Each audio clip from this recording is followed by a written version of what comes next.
بسم اللہ الرحمن الرحیم۔ جھوٹ برائیوں کی جڑ ہے کیونکہ اس سے معاشرے میں بے شمار برائیاں جنم لیتی ہیں۔ رسول اللہ صلی اللہ علیہ وسلم فرماتے ہیں کہ سچ کو لازم کر لو کیونکہ سچائی نیکی کی طرف لے جاتی ہے اور نیکی جنت کا راستہ دکھاتی ہے۔ آدمی برابر سچ بولتا رہتا ہے اور سچ بولنے کی کوشش کرتا رہتا ہے یہاں تک کہ وہ اللہ کے نزدیک صدیق لکھ دیا جاتا ہے۔ جھوٹ سے بچو کیونکہ جھوٹ فجور کی طرف لے جاتا ہے اور فجور جہنم کا راستہ دکھاتا ہے۔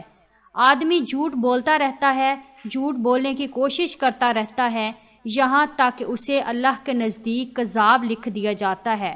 ایک فرمان نبوی صلی اللہ علیہ وسلم ہے کہ جو شخص جھوٹ بولنا چھوڑ دے تو میں اس کے لیے ایک مکان کا ضامن ہوں جو اس کے لیے جنت کے کنارے پر بنایا جائے گا۔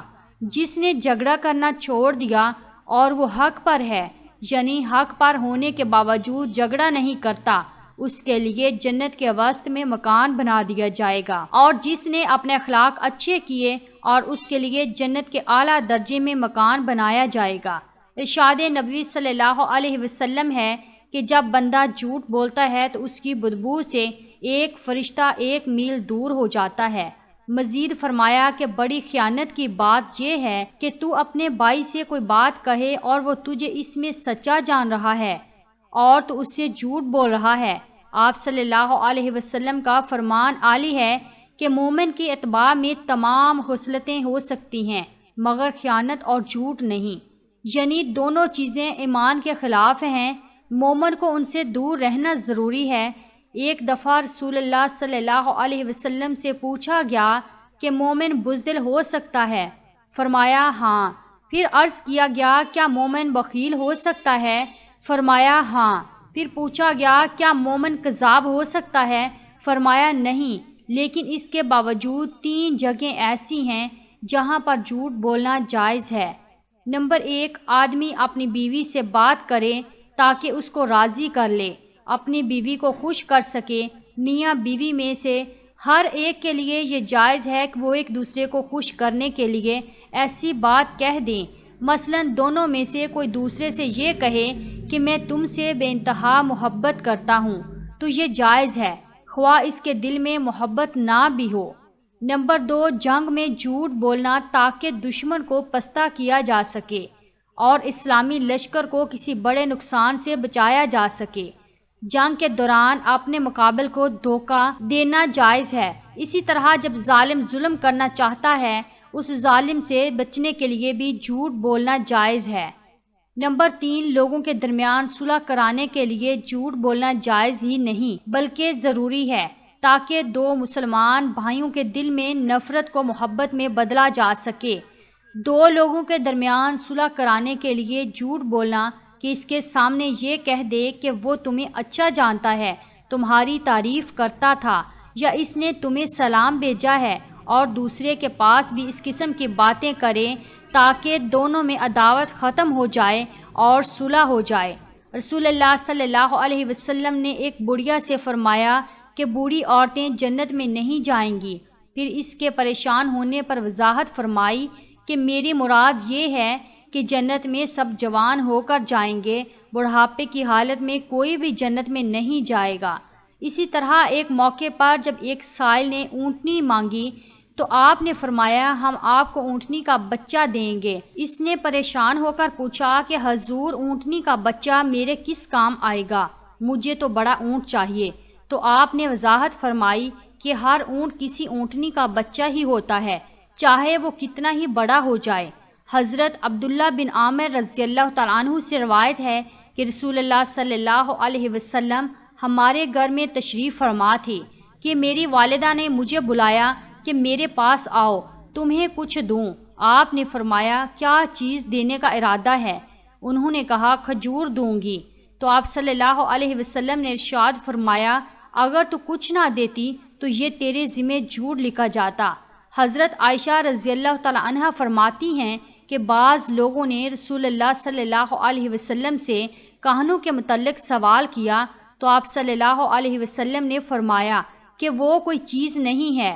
لوگوں نے عرض کیا یا رسول اللہ بعض اوقات وہ ایسی بات بتاتے ہیں جو درست ثابت ہوتی ہے، تو آپ صلی اللہ علیہ وسلم نے فرمایا کہ وہ درست بات جنات کی طرف سے ہوتی ہے، جیسے وہ کاہن کے کان میں ڈال دیتے ہیں، جیسے ایک مرغ دوسرے مرغ کے کان میں آواز پہنچا دیتا ہے اور پھر کاہن اس میں 100 سے زیادہ جھوٹ ملا لیا کرتا ہے۔ ایک یتیم بچہ علم سے فارغ ہو کر مزید علم حاصل کرنے بغداد جانا چاہتا ہے، ماں سے اجازت طلب کرتا ہے، ماں اسے بخوبی اجازت دیتی ہے، اس کی قمیض کے اندر 40 دینار سی دیتی ہے اور بچے کو سچ بولنے کی تلقین کرتی ہے۔ یہ بچہ قافلے کے ساتھ روانہ ہوتا ہے۔ قافلے کو ہمدان کے قریب ڈاکو گھیر لیتے ہیں۔ ایک ڈاکو اس بچے سے پوچھتا ہے کہ تیرے پاس کیا ہے؟ بچہ کہتا ہے میرے پاس 40 دینار ہیں۔ ڈاکو اس کو مذاق سمجھ کر چلا جاتا ہے اور اپنے سردار کو اس بچے کے بارے میں بتاتا ہے، تو سردار اس بچے کو بلا کر اس سے پوچھتا ہے، پھر بچہ سچ بولتا ہے۔ اس کی قمیض جب چاک کرنے پر 40 دینار برآمد ہوتے ہیں تو سردار کہتا ہے، اگر تو ہمیں نہ بتاتا تو ہم اس مال کو پا نہ سکتے، تو نے ایسا کیوں کیا؟ بچے نے کہا، میری ماں نے مجھے نصیحت کی تھی کہ کبھی جھوٹ نہ بولنا۔ سردار نے یہ سنا تو اس کے دل پر چوٹ لگی اور زار و قطار رونے لگا اور کہنے لگا، بچے تو کتنا اچھا ہے کہ اپنی ماں سے کیا ہوا وعدہ پورا کر دیا، اور ہم کتنے برے ہیں کہ اللہ سے کیا ہوا وعدہ پورا نہیں کر رہے اور مخلوق کو لوٹ رہے ہیں۔ پھر کیا تھا؟ سردار اور اس کے ساتھیوں کے دل کی دنیا ہی بدل گئی، وہ انسان بن گئے۔ یہی بچہ آگے جا کر بہت بڑے بزرگ ہیں۔ آج دنیا جنہیں حضرت شیخ عبد القادر جیلانی رحمۃ اللہ علیہ کے نام سے جانتی ہے۔ ناظرین، جھوٹ ایک ایسا فعل ہے جس کا شمار گناہ کبیرہ میں ہوتا ہے۔ قرآن مجید میں ارشاد باری تعالیٰ ہے، بے شک اللہ اس کو راہ نہیں دکھاتا جو جھوٹا ہے۔ جھوٹ کے لیے عرب میں کذب کا لفظ استعمال ہوا ہے اور اس کے معنی جھوٹے اور جھوٹ بولنے والے کے ہیں۔ جھوٹ ایک ایسی برائی ہے جس سے دوسری تمام برائیاں نکلتی ہیں، اس لیے جھوٹ کو تمام برائیوں کی جڑ بتایا گیا ہے۔ حضور صلی اللہ علیہ وسلم نے جھوٹ بولنے کی مذمت فرمائی اور ارشاد فرمایا، جھوٹ گناہ کی طرف لے جاتا ہے اور گناہ دوزخ میں لے جانے والا کام ہے۔ حضور صلی اللہ علیہ وسلم نے منافق کی ایک علامت یہ بھی بتائی ہے کہ جب منافق گفتگو کرتا ہے تو جھوٹ بولتا ہے، اور منافق چونکہ دل میں کچھ اور رکھتا ہے اور زبان پر کچھ اور لاتا ہے، اس لیے وہ جھوٹا منافق قرار پائے گا۔ جھوٹ بول کر سودا بیچنا حرام ہے۔ اس میں ایک تو جھوٹ بولنے کا گناہ، دوسرے مسلمان کے ساتھ دھوکہ اور فریب کرنا۔